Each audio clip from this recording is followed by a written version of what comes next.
Well, hello. Welcome back to the podcast. Thank you for tuning back into Bandit Network Television. On today's segment of the podcast, I would like to share with you a story of a tech CEO that we have spoke about here before on my channel. I've actually interviewed Jason Abbott, Beau Mann, his fiance, months back. If you guys would like to go back and hear the previous interview, what we did with Jason months ago, and I will be leaving that link in the top of this podcast so you can catch up and give context. In this podcast, I would just like to cover bases with Beau Mann, what was going on in his life prior to him disappearing and afterwards, because Jason, his fiance, along with Beau's family, although he has been found, his body was found April of 2023 in Studio City, California, I believe. And he was found in a very secluded place. And the circumstances leading up to his disappearance are very questionable. That's an understatement. And police, in my opinion, did not fully investigate individuals. They were too quick to write off Beau Mann's case. And look what happened. And that's why I'm saying the family, along with Jason, are left with a lot of unanswered questions. I would also like to remind people, if you are not familiar with the story of Beau Mann, he does have a birthday that is coming up tomorrow on February 21st, 2024. I believe that he was 39 at the time of him disappearing in 2021. So he would, if I'm not mistaken, it would be his 42nd birthday tomorrow. And I'm recording this on the 20th of February, 2024. Let's first hear a segment from Law and Crime. And this is where they're talking to Beau Mann's, who is this? One of Beau Mann's, I believe his aunt. And you're going to hear her say his gift to the world was his heart. Family and friends of Beau described him as having a huge heart. He would bend over backwards for anybody that needed help. And that's because Beau knew what it was like to be in very dark places, hard times, struggle with addiction. He would help anybody, and maybe, perhaps, just perhaps, that led to his downfall. Let's listen to Law and Crime. The following information is coming to you from them. It does fall under the copyright disclaimer, Section 107 of Copyright Act 1976. Allowance is made for fair use in purposes such as criticism, comment, news reporting, teaching, scholarships, education, and research. To the world was his heart. He had such a big heart, and people gravitated towards him because of it. The family of a tech CEO found dead more than a year after he went missing following a text to 911 wants answers about his death. Welcome back to Sidebar here on Law and Crime. I'm Anjanette Levy. Beau Mann has been missing since November of 2021, and since that time, his family has been searching for him, wanting answers. Mann texted 911 from an Uber in Los Angeles after a trip to a 7-Eleven. According to published reports, the LAPD says Mann never responded to their follow-up requests. Police in Santa Monica issued. Okay, guys, so before we get into this commentary, I would like to pause and provide context to the circumstances in the day that Beau went missing. He went to the 7-Eleven to get ice. He always had to have ice. People described him as being an ice fanatic. He loved his ice. However, his ice machine was broken at his apartment, so he went to 7-Eleven to get ice and a few other household items. From my understanding, I believe that while he was at the store, his laptops and all of his tech equipment fell out of his bag accidentally, and he had to pick it up and put it back into the bag. Now, that's when he took an Uber from the 7-Eleven, and this mysterious text to 911 was sent. And as you heard the lady say, 911 tried to follow up with the help text, but there was no response. Soon after, that's when, I believe, if I'm not mistaken, please correct me if I'm wrong, if anybody knows any different, but that's when Beau's phone activity stopped. For a while, at least. Let's carry on. Let's continue. Statement saying they found skeletal remains on April 25th, and the coroner identified them as Beau Mann's. That was just last month.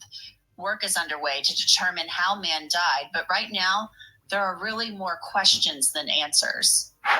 Joining me to discuss the disappearance and death of Beau Mann is his aunt, Rhonda Mann. Rhonda, welcome to Sidebar. Thank you for coming on under these circumstances. Thank you for having me and for your interest in Beau. Rhonda, tell me, how are you and the rest of Beau's family doing after receiving word that his remains have indeed been located in an area near where he was dropped off by this Uber?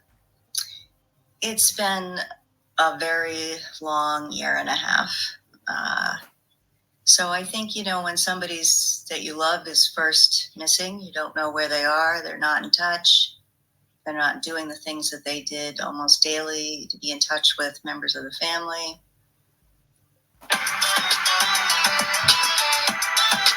Sorry about that. There's an advertisement. They're not doing the things that they did almost daily to be in touch with members of the family. You start to think, oh my gosh, what has happened? Does he need help? And then after a period of time, you file the missing persons report, you work with the police. After a period of time, as the time goes on and ticks on, you're just feeling like, gosh, how is this going to end? And after a year and a half, you kind of have the thought that maybe it's not going to end very well. But that doesn't really help you when you hear that remains have been found for your loved one. And I'm going to stop her right quick. Just pause. So another thing that you should know about Beau's disappearance is that during this time, before this happened, he went to Texas for a family trip for the holidays. I believe it was around Thanksgiving. He returned to Los Angeles. Now, the reason why I'm bringing that up is because a lot of people's going to ask, well, why did he have there's been a lot of questions of why he had 2 laptops and the things that he was carrying. One of my assumptions, and again, it's an assumption, it doesn't mean that it's true, and I forget exactly what Jason told me while we spoke, because we have spoke offline privately. if he was unpacking his things after he returned to Los Angeles, maybe that's the reason why he still had his laptop in the bag, his laptops and all of his tech equipment. I don't know. It's just a interesting thing that I've came across in this case that I've wondered. And while it provides a little bit of closure, I would say that until we know what happened, it's going to be really hard to feel closure on this. No doubt. And one of the most concerning parts of this is just the fact that Beau indeed dialed 911 or texted 911 while he was in this Uber. And, you know, he was obviously looking for help. You don't do that unless you feel like you need some help for whatever reason. Has the family received any answers about what police did after that text to 911 was sent? Because, you know, there's been some reporting out there that the text was received by the dispatch center, but what happened after that, we don't really know. So what we have been told is that 911 text was received. The police department did confirm that. They said that they reached out a number of times to that phone, and they did not receive a response. And by reached out, does that mean calling, texting back? I mean, was there any effort to ping the phone? Do you know? I have no idea what reaching out means. I do know that they did not try to find him. There was nobody sent to try to find him. And to me, if you're going to have a way to text the police so that it's nice and quiet in case an assailant is with you, or who knows why you're texting instead of calling, but there could be a very good reason. If you're not going to respond to those texts, that's a problem. So with Beau, he got into the Uber and he texted 911. Another crucial detail with this case, as what you just heard her say, and I was about to interject, but I was going to let her finish. The only reason why anybody should be texting 911 is if they don't want the perpetrator or assailant, whatever word you want to use, to know that they're in contact with the authorities. Otherwise, they would just have no problem calling 911. So what situation was Beau in where he felt the need to keep the 911 text discreet? That is very important. Trying to reach out back isn't enough. It's got to be a system where you can locate that phone and make sure somebody goes and does a check. And what exactly do the police mean whenever they tried to reach out? Did they try to contact? Did they try to call Beau's phone? Actually call it? Did they send a text back?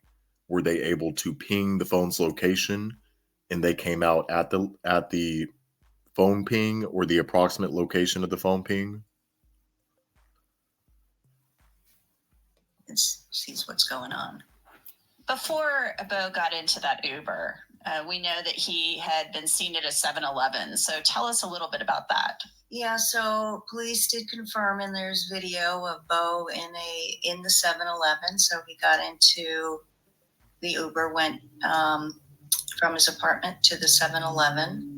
Was in the 7-Eleven for a period of time, picked out a number of items, including ice and toothpaste and a coffee and that sort of thing, and got back in the Uber. And, he looks fine, looks like normal Beau in the 7-Eleven. Got into the Uber, and then a very short time later had texted 911. I'm assuming the Uber driver, I've seen some mixed reporting. I'm assuming police have spoken to the Uber driver. I saw one quote in something that said that the Uber driver didn't remember seeing him. So it sounds like we don't have a lot of clear information about that. Yeah, so we do know the police did try to did reach out to that Uber driver, but there was no information after that. Basically, it was not a good lead for them. And what they told the family was that because there was no sign of a crime, that really there wasn't much that they could do unless information came to them that would lead them. Okay, that's a brief intermission. Let me pause this again real quick while there's an advertisement here.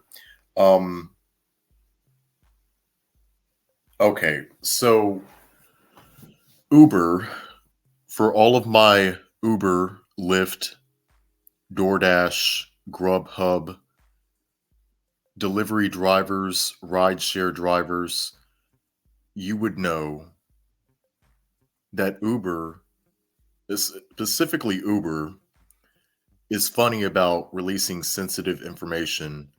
There's no reason why they should release the information of the Uber driver or what happened that fateful afternoon if there's no crime involved. They're very particular about doing that. Now, from my understanding, the Uber driver was looked into. You heard the lady say that he did see Beau, that he remembers seeing Beau. But was he looked into any further or was he cleared? Also, it sounds as if soon after he got into the car with the rideshare driver, he texted 911. So what happened? What escalated so quickly for him to text 911?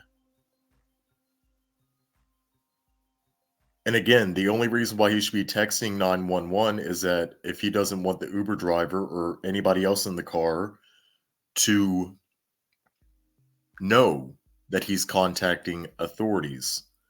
This is a mystery. Why was Beau contacting 911? LA police have closed the investigation with Beau Mann after his body was found last April. So it's coming up 1 year pretty soon. And it leaves the family without any answers, more questions than it does answers. And you heard I believe his aunt saying that it does provide some sense of closure, but still it does not explain, one, what happened, what actually happened to Beau. Two, how did he end up behind a building? Why was he found behind a building more than 2 years later? I mean, these are things that you would think someone would notice him back there, or at least start to smell something, decomposition. I mean, I don't want to get too graphic here, but I'm just pointing out the obvious. Why was his body not found for over 2 years? And it was skeletal remains at that, which means he had to have been there a while.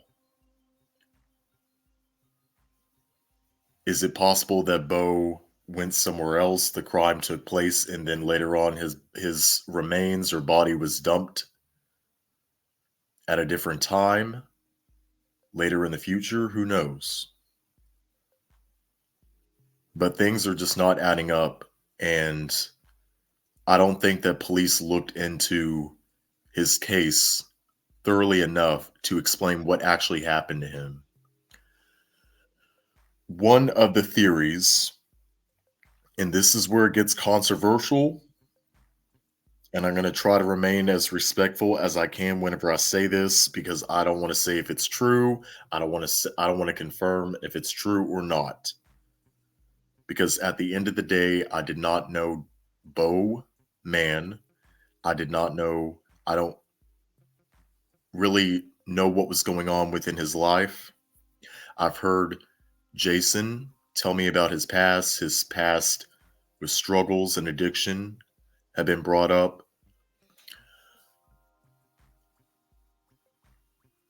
Do the police just want to write this off as the guy relapsed, he got on drugs, something bad happened, and that's how he ended up in the back of that building? Are police writing this case off too soon?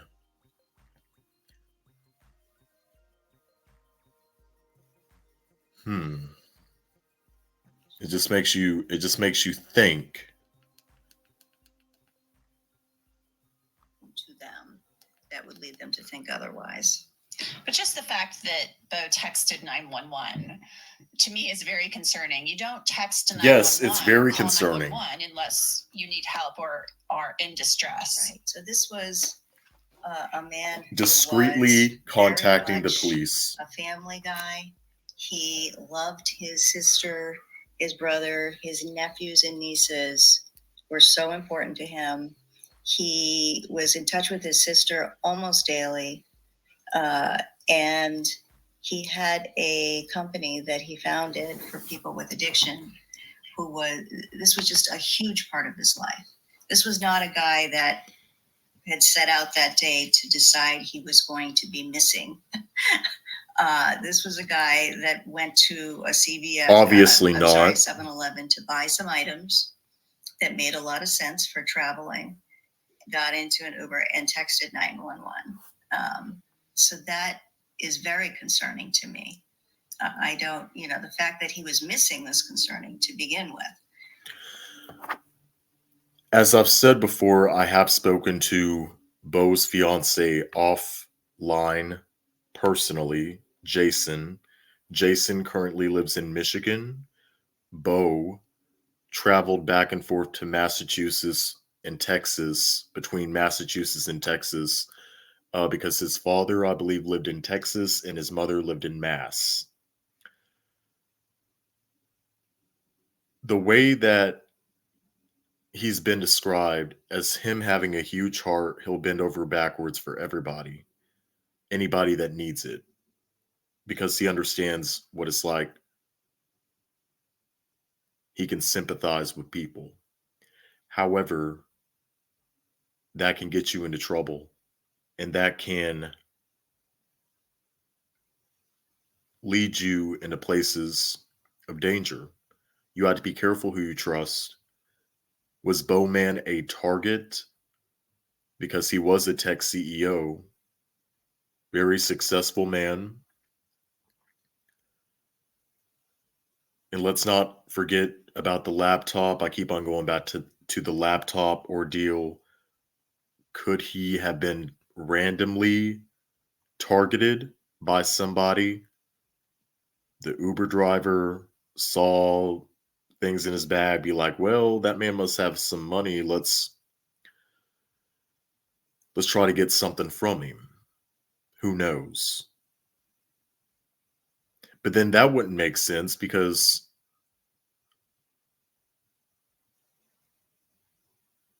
you would have to prove that the Uber driver saw Beau drop his laptop and his equipment from the bag.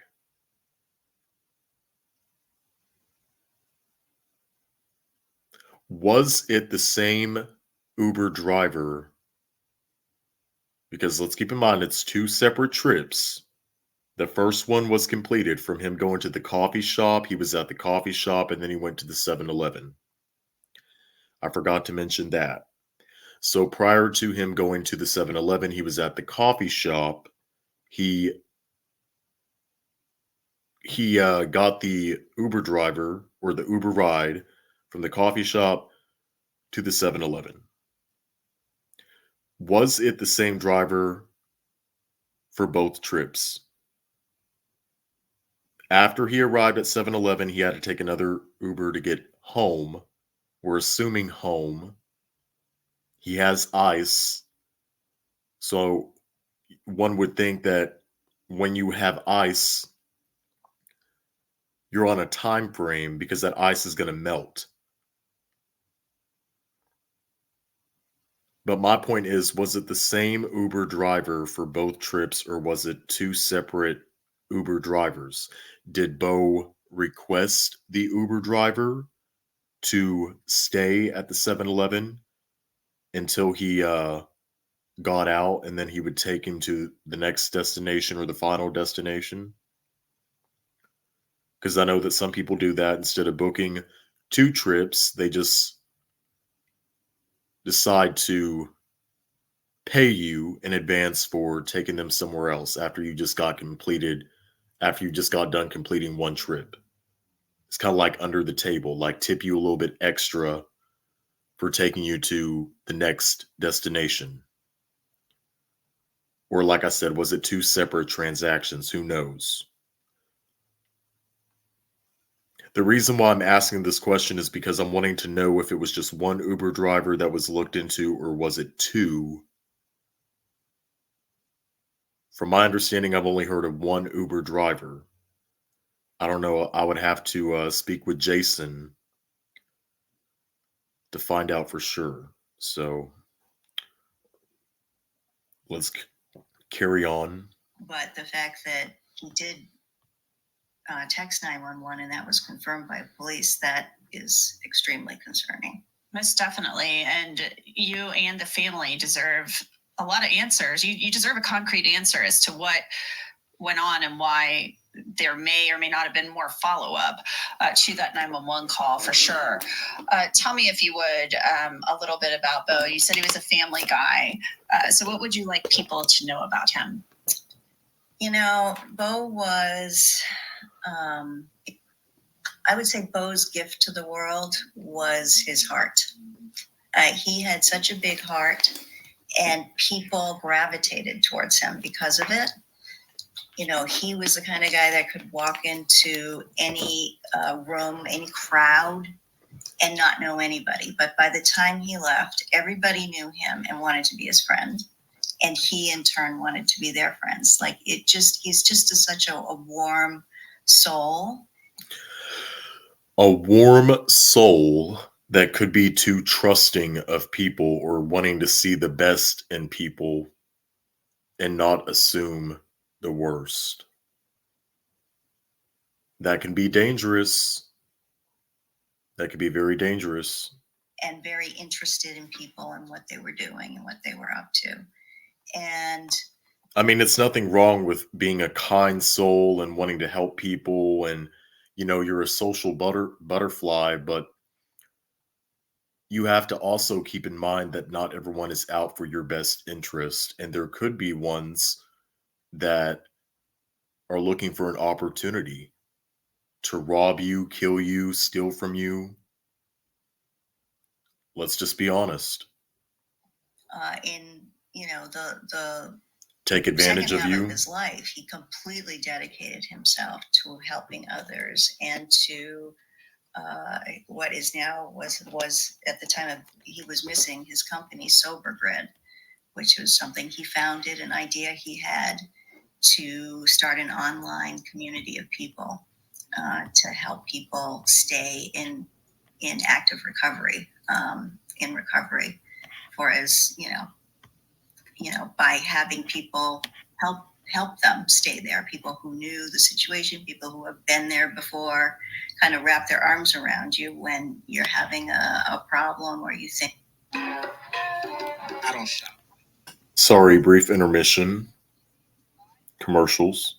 I might go back to using drugs or alcohol. And so that's what Sober Grid's mission was. And that's what really energized him.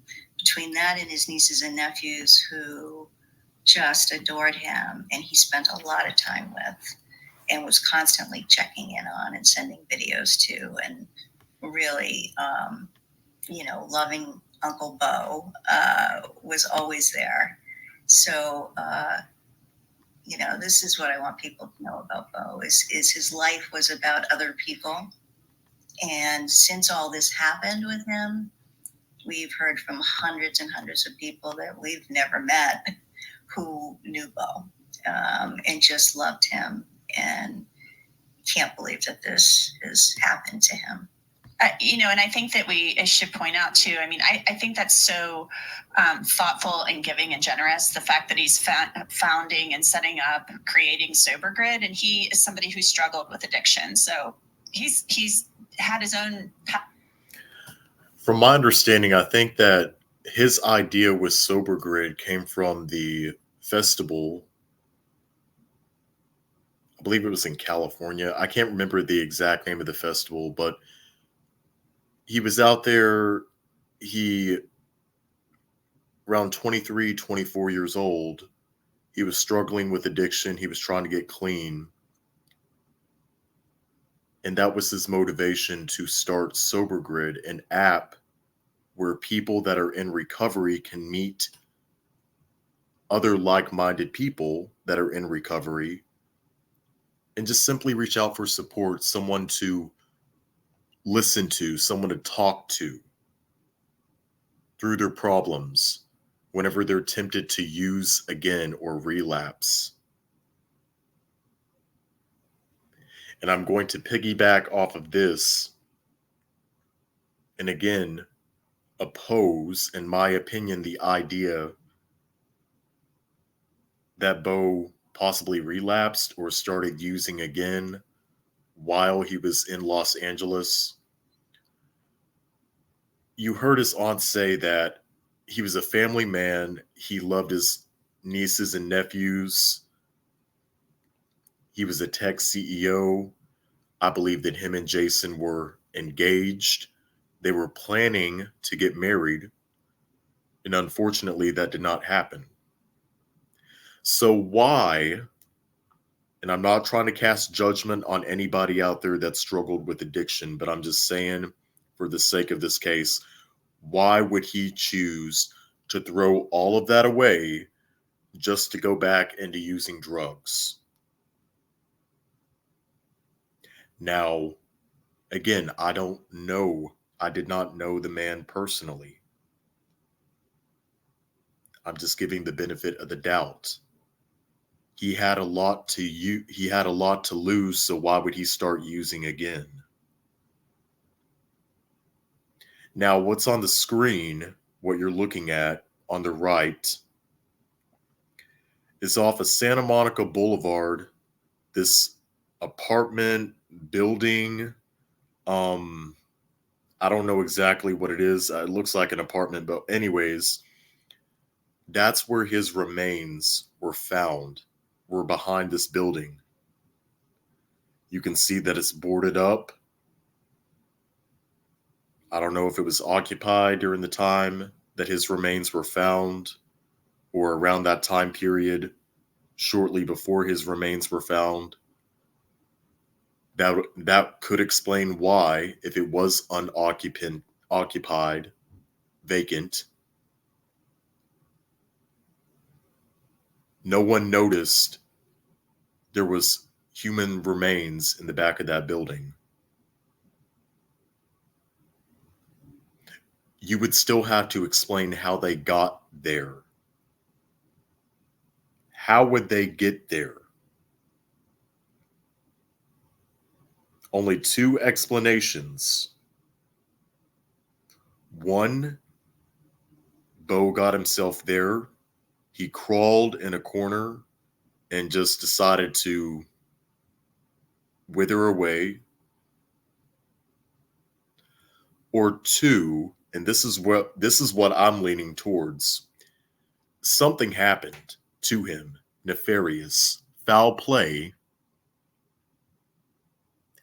and his body or whatever was left of him was dumped at that location at a later point in time. At a later point in time, whoever did this to him could have went out, the people, the persons, who knows, took him back to that location. How did he end up in the back of that building? Struggles with this, but then he's also trying to help others by creating it. That's correct. So in his early days, he had some drug issues and was in rehab a few times. had the idea for Sober Grid because he was at a film festival and was by himself, wanted to talk about the movies with some other people, but it's really tough. He said, well, Rhonda, I can't, it's just tough to walk into a bar when you're in another town. You don't know anybody. How can you find other sober people like to hang out with? And so he had this idea of actually a grid that you could sign up for, and you could be on the grid. So you could say, okay, here I am. Oh, there are some other Sober Grid members around me that I can go connect with. And so that was sort of the first idea. And then as he started to formulate it in his head, he thought, boy, this community is going to be really a strong point for people, and it's going to help keep them in recovery. And that's what you see on the Sober Grid app, is you see people saying, I'm really struggling right now. And then you see all these people come right in and say, it's okay. Here's some things that I did to try to help. And then he added to that some real services with coaching, people who are trained, who have been through this before, now trained as coaches. And you can also on there ping a coach and get somebody to speak with you. So all of this has no doubt saved thousands of lives. And I think it's fantastic. Rhonda, the Santa Monica Police Department is now investigating, and an autopsy, a forensic examination of Beau's remains will be conducted to try to determine how he passed away. If people have information, reach out to the Santa Monica PD, I would assume. Correct. They are the ones who are now. Okay, so my question, and this segment is pretty much done. Again, if you guys want to listen to the entirety of that without the interjections, you can go over to Law and Crime. What were the findings from the autopsy report? What was the initial cause of death? The manner of death? Were they able to determine that? Were there any signs of foul play done to his remains? I haven't heard any information about that. Ever since I spoke with Jason, and I think that was in June of 2023, I haven't heard anything else about the autopsy findings.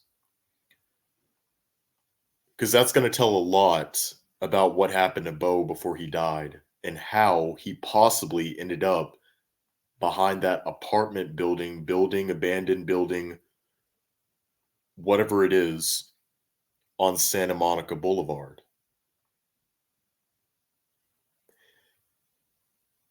There's a front view of it on the screen. As you can see, it's been fenced up. It looks like it hasn't been lived in a long time. I don't know when this photograph was taken, but it looks abandoned.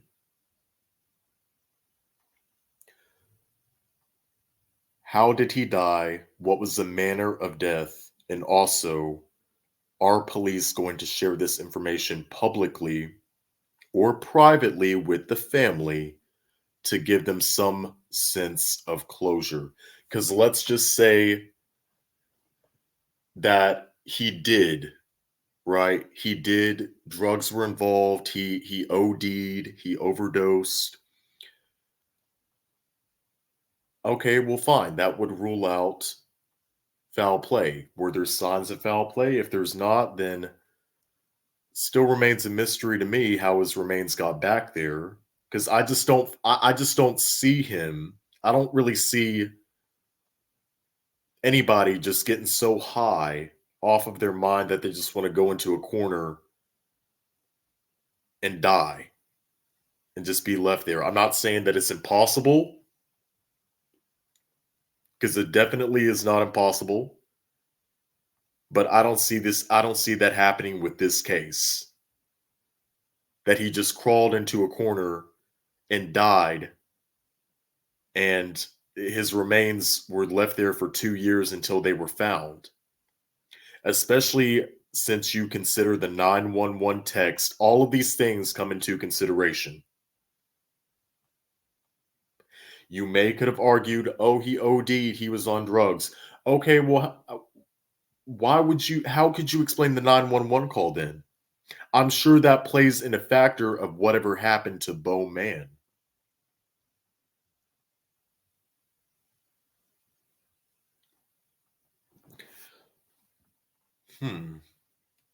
It's a very unfortunate case because he was he had his entire life ahead of him.